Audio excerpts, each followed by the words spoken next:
গেছে ইলিশ মাছ নিয়েছি, দেখতেই পাচ্ছ ইলিশ মাছ। আজকে আমি ইলিশ মাছ নিয়েছি, কি করে রান্না করি দেখো। গরম কড়াই বসিয়ে দিয়েছি, সরষের তেলও ছেড়ে দিয়েছি।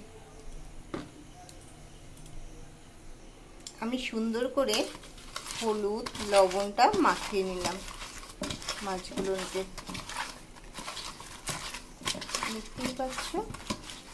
কড়াই তো গরম হয়েই গেছে আমার। ইলিশ মাছ বলে কথা।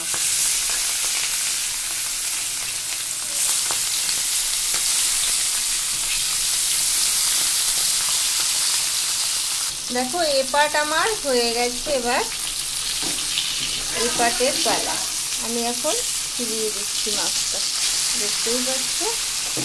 এক এক করে ফিরিয়ে দিচ্ছি। মাছ ভাজা হতে হতে চলো এবার কি দিয়ে করবো। হাতে কিন্তু সরিষাটা বাটাই রয়েছে, সির্ফ সরিষাই বাটা। সুন্দর একটা ঘ্রাণ আসছে ইলিশ মাছ। এখনকার মাছ থেকে কিন্তু তেল বেরোয় না, তেল দিতে হয়।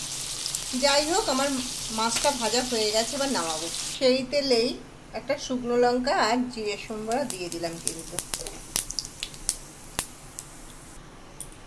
আমি এই মশলা সেই ছেড়ে দিলাম সরিষার বাটা,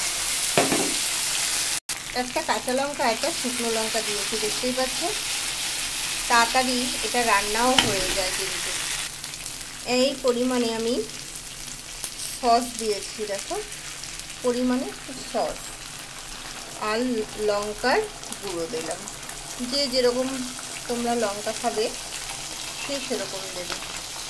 এর ভিতরেই লবণ ছেড়ে দিলাম, সব এখন মিক্স করলাম।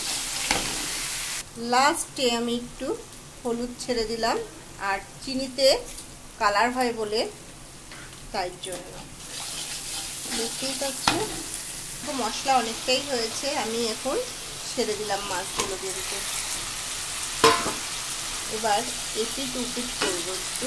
সব তেল দিয়েছি আর এই মশলা দেখো, সেই সরিষারই একটু মশলা দিয়ে আমি মাছটাকে এইটুকুই জল দিলাম কিন্তু, বুঝতে পারছো। এটা সহজ পর্যায়ে রান্নাও হয়ে যায়। এবার একটু ঢাকা দেওয়ার পালা।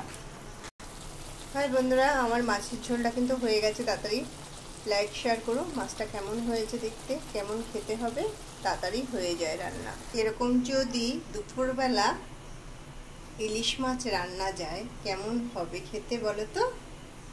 ফাটাফাটি এক থালা ভাত খেতে পারবে।